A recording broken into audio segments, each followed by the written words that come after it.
1792, c'est la fin de cette expérience de monarchie constitutionnelle et ça va être la proclamation de la République. Et il est vrai que durant toute cette révolution française, il y a non seulement un travail législatif fait par ces différents députés qui sont dans le cadre de l'Assemblée législative, puis après l'Assemblée constituante, et en même temps le peuple reste mobilisé à tout moment. C'est lui qui est le moteur un peu de tout ça. Il y a une proclamation de droits un peu tout à fait importante, la Déclaration des droits de l'homme et du citoyen, mais qui restent des droits parfois un peu formels.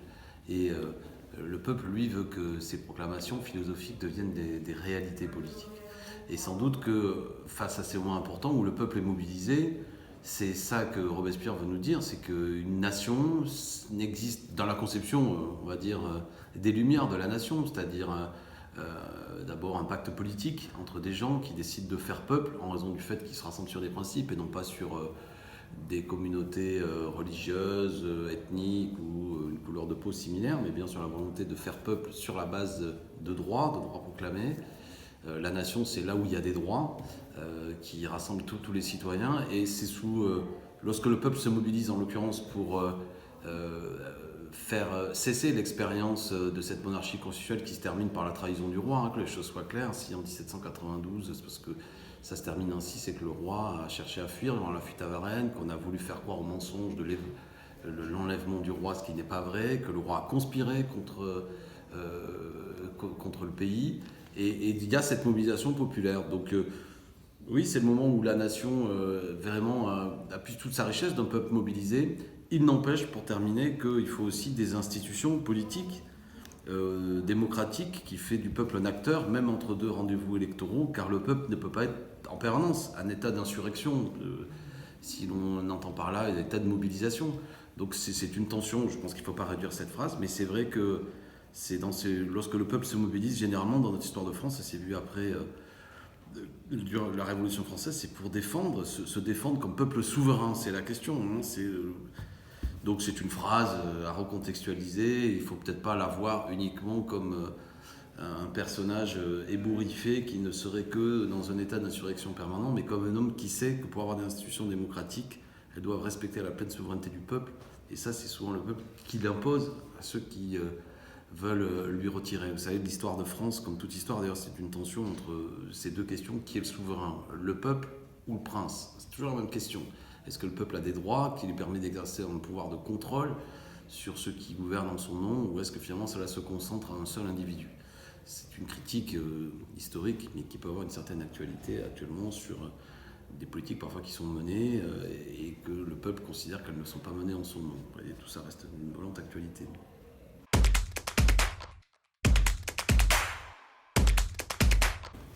Non, pas du tout. Mais entendons-nous bien, c'est vrai que dans le vocabulaire aujourd'hui politique français, il y a des mots, là je parle en 2020, où il est bon de dire que beaucoup de gens se réclament d'être girondins. Emmanuel Macron lui-même a fait le choix, une fois qu'il a été élu, de réunir le Parlement à Versailles, de dire qu'il proposait au pays un pacte girondin. Je ne sais pas trop ce que ça veut dire.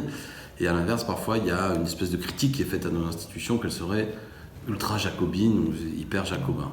Dans le langage courant, ça voudrait dire en quelque sorte, je le traduis, hyper centralisé, en mépris évidemment de tout ce qui se passe en région, etc., etc. Bon, donc c'est des mots, et c'est ça qui est important pour celui qui a le goût de l'histoire, qui ont perdu totalement de leur sens. Déjà, les Girondins, de quoi s'agit-il? Il faudrait définir le mot. Durant la Révolution française, il y a les partisans de Brissot, les Brissotins, qui existent, qui sont dans le regroupement de quelques députés, dont certains sont issus de Bordeaux. On les appellera plus tard les Girondins. C'est le poète Lamartine, dans son histoire de la Révolution, l'histoire des Girondins, qui forgera vraiment ce mot. Mais c'est pas un mot de la Révolution française, ou assez peu utilisé. Mais lorsqu'ils sont au pouvoir, Brissot, c'est pas quelqu'un qui particulièrement est pour une décentralisation, ça c'est pas vrai. C'est pas quelqu'un qui a un rapport plus démocratique en mobilisation populaire, c'est pas vrai. Ils répriment le peuple lorsqu'ils se mobilisent, ils font la guerre en Europe, etc., etc. Et à l'inverse, ceux qui se réunissent au club des Jacobins, c'est un lieu où il y aura énormément de discussions, de ruptures, de fâcheries, etc., etc. Et ceux qui sont aujourd'hui appelés par certains les Girondins, ces Brissotins, étaient aussi des Jacobins. Vous voyez que c'est compliqué. Alors qu'est-ce qu'on veut dire souvent quand on parle des Jacobins dans le langage courant? C'est qu'on fait référence au grand moment de ce qu'on appelle le grand comité de salut public, celui qui de juillet 1793 à juillet 1794, avec la mort de Maximilien Robespierre, va exercer une politique énergique qui va non seulement permettre de défendre les frontières nationales. Il y a des situations d'insurrection de région. Puis ils essaient aussi de mener une politique qui répond aux aspirations sociales du peuple qui est resté mobilisé. Les mots qui sont utilisés aujourd'hui, jacobin pour beaucoup de gens c'est quasiment totalitaire, ça annonce presque le fascisme, le nazisme, ce qui est absurde. Le Club des Jacobins est un lieu d'élaboration de la pensée républicaine, là où des droits nouveaux sont proclamés, de pensée d'une république sociale et plus démocratique. Donc c'est terrible de les comparer à des expériences totalitaires, ça n'a strictement rien à voir. Et les Girondins ne sont pas ces gentils décentralisateurs, ils ne sont pas plus décentralisateurs d'ailleurs que ce que l'étaient les robespierristes jacobins qu'on évoquait tout à l'heure. Mais bon, on plaque aujourd'hui dans le débat actuel toutes les tares de la Ve République qui n'ont rien à voir avec cette histoire-là. La Ve République, elle est née en 1958, dans un moment particulier de l'histoire de France, la crise algérienne, des menaces de coup d'État militaire, la personnalité du général de Gaulle. On est loin de Maximilien Robespierre et son club des Jacobins. Mais comme il y a une espèce comme ça de bataille idéologique, mais moi ça me passionne, où on utilise le passé pour justifier le présent, on a tendance à dire que quand même durant cette Révolution française, il y avait une passion de l'égalité un petit peu trop forte. Il y a une centralisation trop forte, regardez, ça a amené le totalitarisme. Et il vaudrait mieux pas être du côté de ceux qui mènent cette politique avec la Convention de 93 à 94 où des questions sociales de lutte contre la pauvreté ont été mises en place. Il vaudrait mieux s'inspirer de ces politiciens bourgeois qui étaient pour un libéralisme, pour le dire comme ça, comme Brissot, qui certes était pour des droits, il n'était pas pour le maintien de l'ancien régime, mais il était d'abord aussi pour le laisser aller, laisser faire en matière économique. Et si on voit bien, derrière cette critique, il y a souvent après, là encore, un caractère très contemporain qui vise uniquement à s'inspirer durant la Révolution française de ce qui correspond aujourd'hui, même si ce que je fais là est un peu anachronique, avec le libéralisme économique où finalement il ne faut pas de république sociale, il faut laisser faire les affaires et faire le minimum en matière d'égalité et de justice entre les citoyens. Donc non, la Ve République n'est pas d'ultra-jacobine, c'est faux. Et le girondinisme ou les Girondins ne sont pas la réponse démocratique et décentralisatrice que certains veulent faire croire.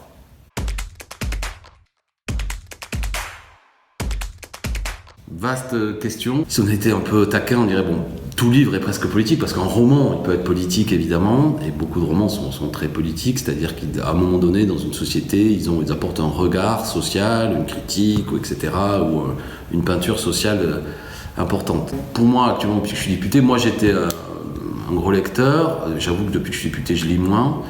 Je lis quasiment plus de romans. Pour moi, actuellement, mais ça va décevoir les gens qui vont peut-être me trouver un peu trivial, mais il y a deux types de livres. Le livre directement utilitaire, on en a besoin parce que, je ne sais pas, on travaille sur un sujet, puis il y a des livres qui nous permettent de nous enrichir, qui répondent à une question. Et puis il y a le livre après un peu plus évasion aussi. Alors moi c'est l'histoire. Le livre d'histoire est un livre politique aussi, parce que l'histoire d'aujourd'hui c'est la politique d'hier, la politique d'aujourd'hui sera l'histoire de demain. Et il est évident que quand on lit un livre politique, moi j'ai le goût de la Révolution française, parce qu'à l'université j'avais travaillé là-dessus, j'ai eu des grands professeurs qui m'ont beaucoup marqué, et je pense qu'elle a une matrice pour le républicain que je suis, qui est une source d'inspiration d'une révolution populaire, qui a essayé des choses, qui a échoué, qui a réussi, etc., qui doit continuer à nous inspirer. Moi, celle qui m'intéresse plus, c'est celle de ce peuple français qui proclame des droits nouveaux, qui parle au monde entier par la manière dont il résout des questions universelles, qui proclame des républiques, et qui après aussi mène des politiques coloniales contraires à ces principes proclamés, etc. C'est une histoire lumineuse, une histoire sombre aussi. Et ça nous aide, nous, comme personnages politiques, ça aide à faire un discours, on trouve une formule, etc. Moi, des personnages de la Révolution française comme Saint-Just, qui ont un vocabulaire avec une densité qui nous parle encore. Quand Saint-Just dit « les malheureux sont les puissances de la terre, ils ont le droit de parler en maître, le gouvernement qui les néglige », ça a 200 ans, mais là encore, ça garde peut-être une